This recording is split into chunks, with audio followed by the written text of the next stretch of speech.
My husband's crazy colleague is convinced they're having an affair. Now she claims he got her pregnant, but that can't be true.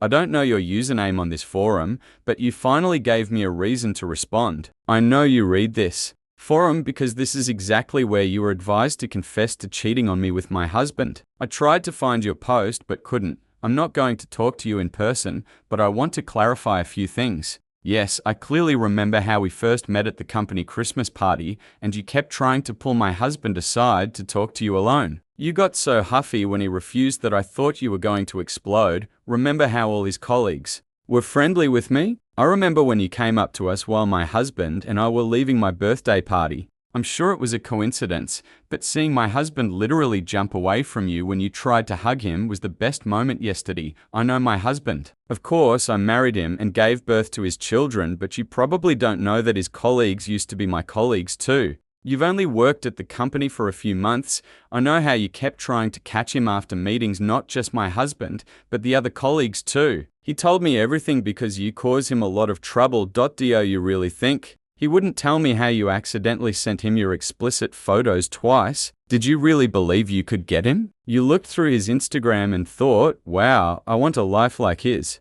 I just need to lie to his wife about our affair and he'll be mine. You thought that if you knocked on my door during a fancy dinner and handed me printed copies of your conversations, I'd immediately lose it and file for divorce. I'm sure HR has already talked to you about your inappropriate behavior and unauthorized access to his personal files. You were probably shocked. You probably didn't expect my husband to turn you in.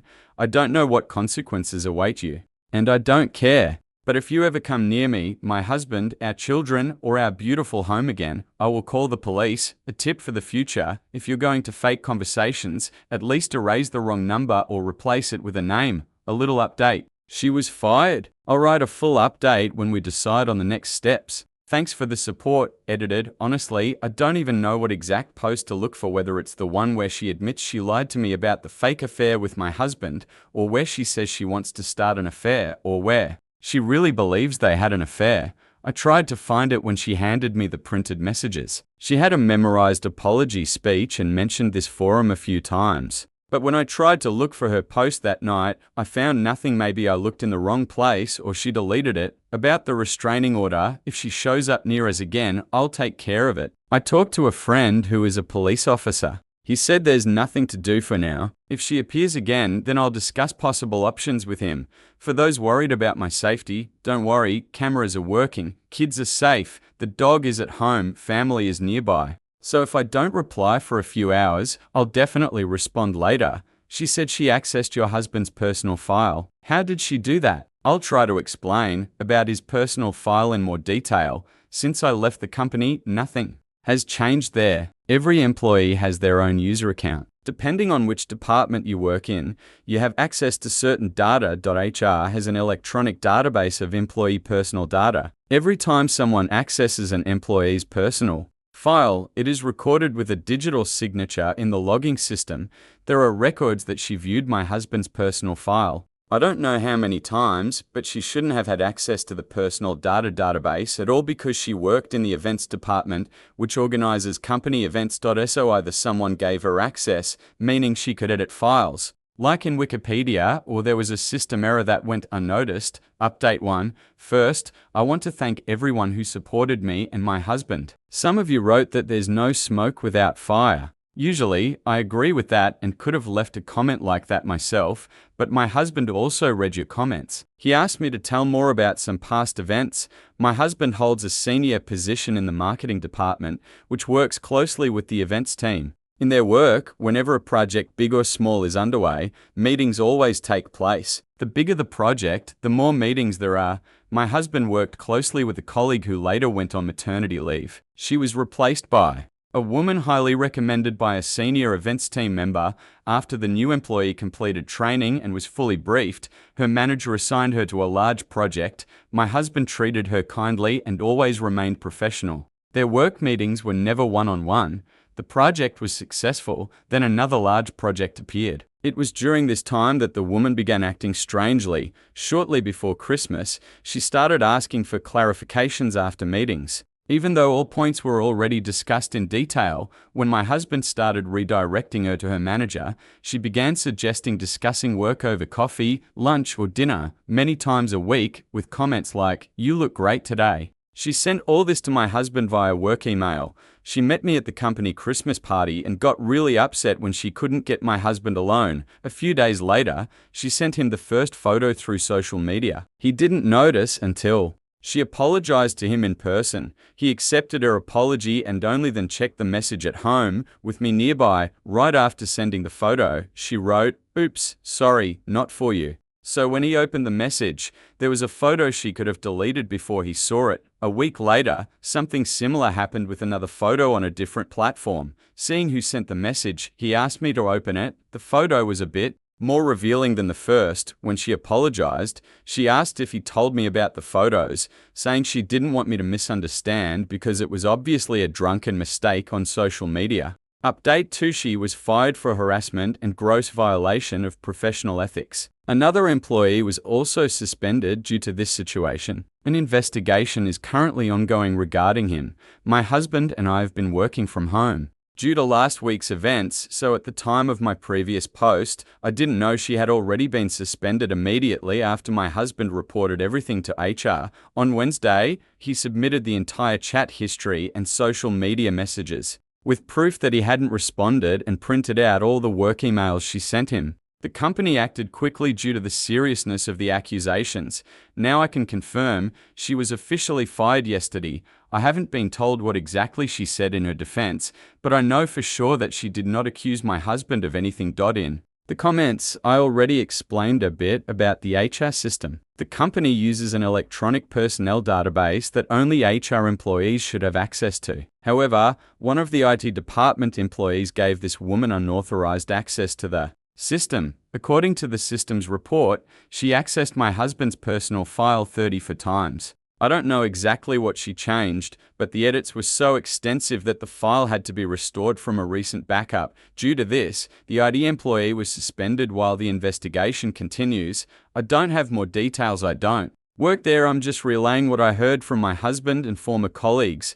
The past 48 hours have been insane, but I'm relieved that this post has spread to other platforms because one of the woman's relatives reached out to us to apologize for her actions. After exchanging a few messages, we had a long phone call. I won't go into details for privacy reasons, but with their permission, I can share the following. This woman has had obsessive behavior toward men in the past, which once led to a restraining order and mandatory treatment. Her family believes the root cause is a traumatic event she witnessed in childhood. She's usually stable when she's on medication. The problem is that when she starts feeling better, she believes she's completely healthy and stops taking the medication, which leads to relapses. The text conversation she showed me was actually between her and her teenage niece, who had no idea about her aunt's mental state. The niece thought it was some kind of joke. She got scared and hung up when we called the number from the chat on Wednesday morning. She then informed her family, and later that same day they learned the woman had been suspended. The family found my post and comment about the chat and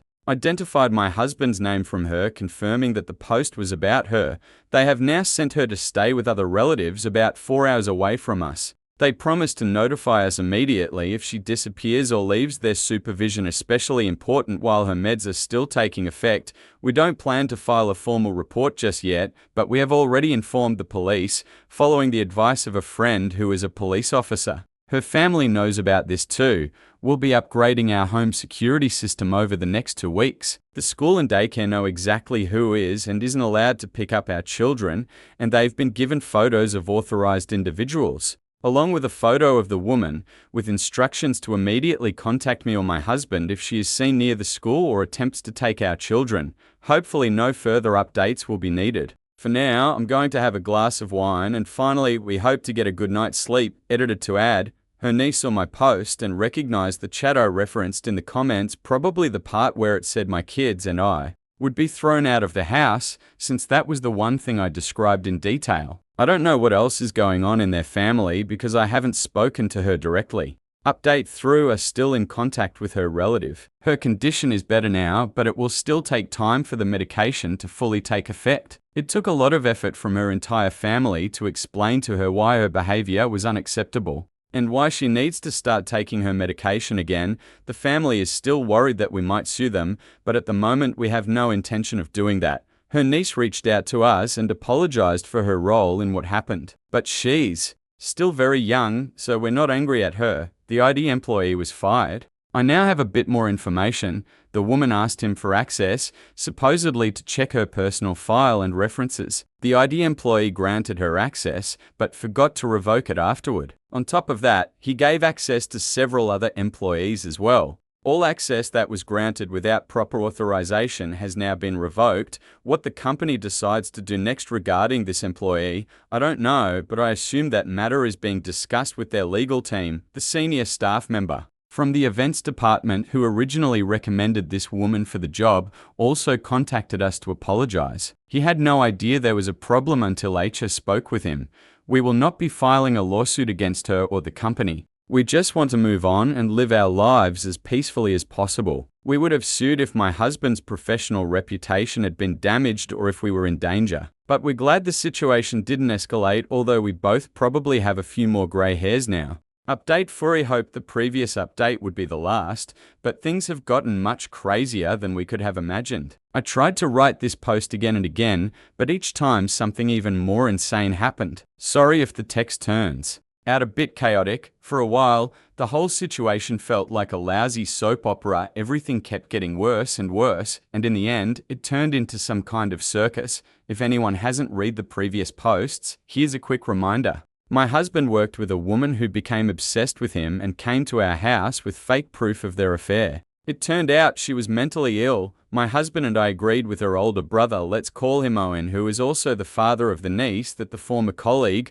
let's call her Sarah, was messaging, that she would live with their uncle and aunt about a 4-hour drive from us. They were supposed to help her recover and make sure she continued taking her medication until she got better so she could return to work and manage her meds on her own. Owen promised that his family would keep in touch with us if anything important happened and that he would inform us if she escaped their supervision. Everything was going well until the end of March. The phone stayed at the house and I was working in the garden because it was warm outside. I looked up and Sarah was standing right in front of me. She smiled and was very happy to find me home, as she had come several times before, but our cars weren't on the driveway. Before I could even figure out what to do, she enthusiastically announced that she was pregnant and that my husband was the father of the child. I swear, I was so shocked I lost sight for a second. It was clear she had stopped taking her medication again, but not because she looked bad. On the contrary, she was well dressed and looked well groomed.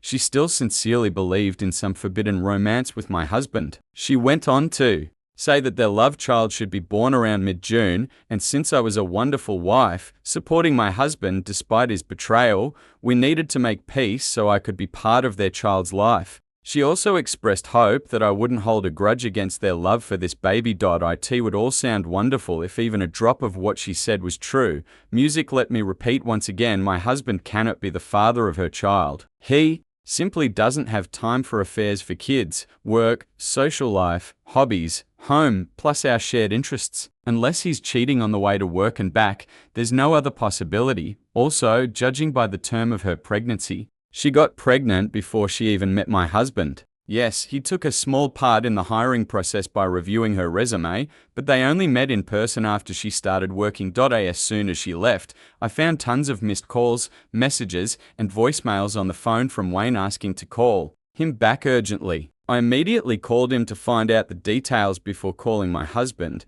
Wayne confirmed that his aunt accidentally let something slip while telling him about Sarah's condition and revealed everything that had happened. I learned they had a fight, and the following came out. As soon as Sarah arrived at the uncle and aunt's, she confessed to them that she was pregnant. Together, they decided not to take antipsychotics until the baby was born. Sarah promised to stay away from us until the baby was born, but firmly claimed that my husband was the father. A day before meeting me, she decided it was time to tell us this. She is a rather full-figured woman, so maybe I just didn't notice her belly at 4-5 months pregnant when she appeared at our house, but honestly, at that moment I was too shocked by her appearance to think about it. In general, my observational Skills clearly failed. According to Wayne, their uncle and aunt were sure my husband was the father after one night together, but he just didn't want to admit to me that he cheated, and Sarah became obsessed because of that, but apparently, in their eyes, Sarah couldn't have done anything wrong.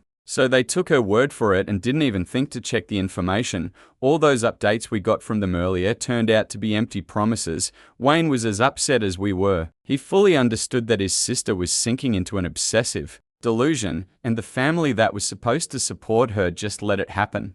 I told my husband everything. Of course, he was very worried and concerned about the safety of our family. We reported what happened to the police and decided that we could file for a restraining order, but only after paternity is ruled out. Right now, it's just her word against my husband's because he can't provide proof that he never touched her.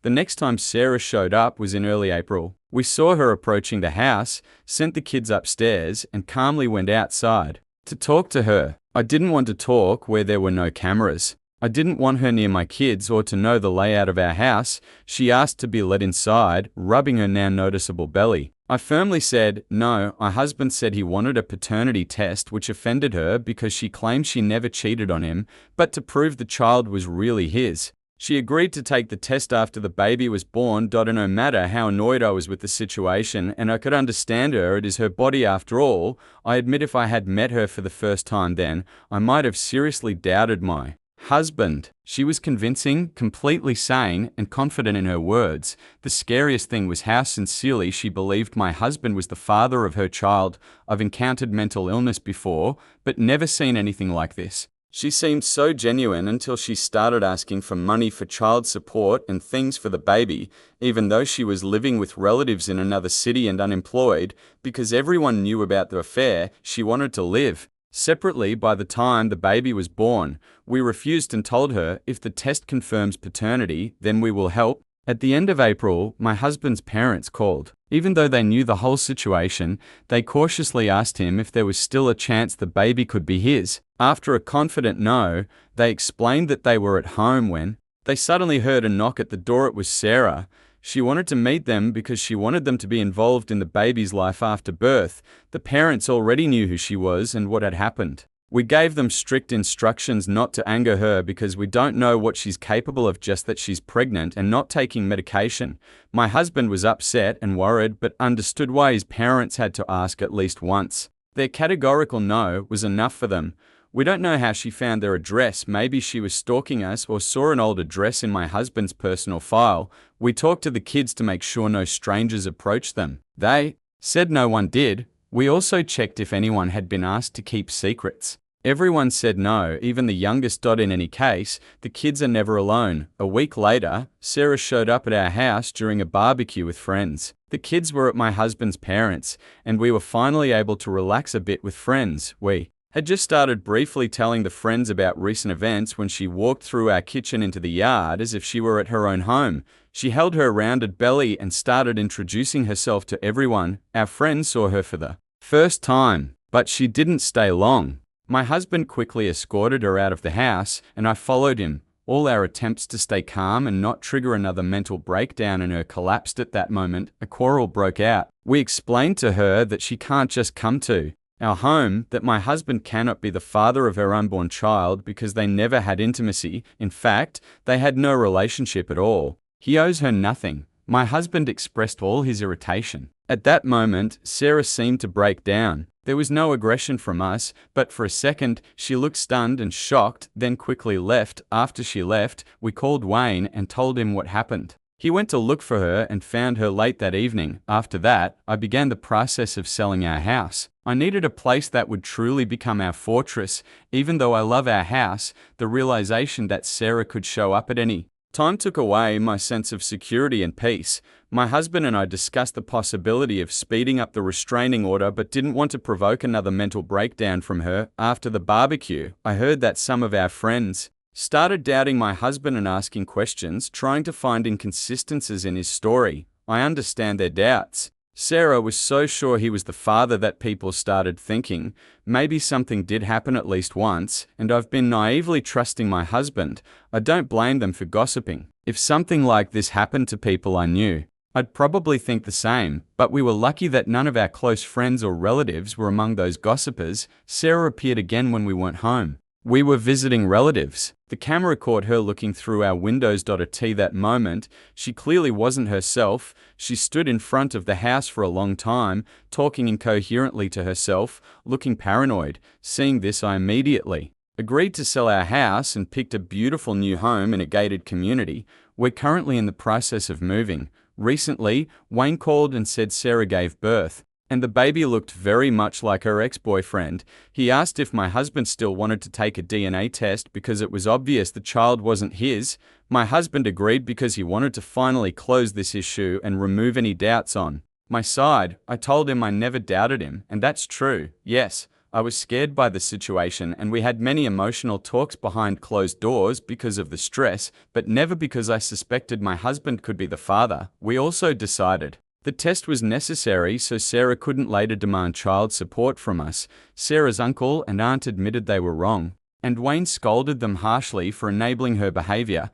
They had a difficult but necessary conversation. According to Wayne, when they realized what had really happened, they were terribly ashamed and asked to pass their apologies to us. Wayne took some time off and is living with them for now after Sarah gave birth. Her brother, uncle, and aunt gave her an ultimatum. Either she takes medication daily in front of them and doesn't try to contact us, or they will admit her to a psychiatric hospital and her newborn will remain under Wayne's care until her condition stabilizes. Sarah agreed to take the medication. The DNA test results came back. My husband is not the father. My husband's face at that moment was priceless. So much relief and happiness. The last 6 months have been insane. But now everything is finally calmed down. As far as I know, Sarah is doing better, though she struggles with the responsibilities of being a young mother. Wayne is trying to convince her to contact her ex-boyfriend. Sarah is gradually realizing there was no romance with my husband. The medication has finally started to work. I gave Wayne a few things for the baby to give to Sarah since I'm packing for the move anyway.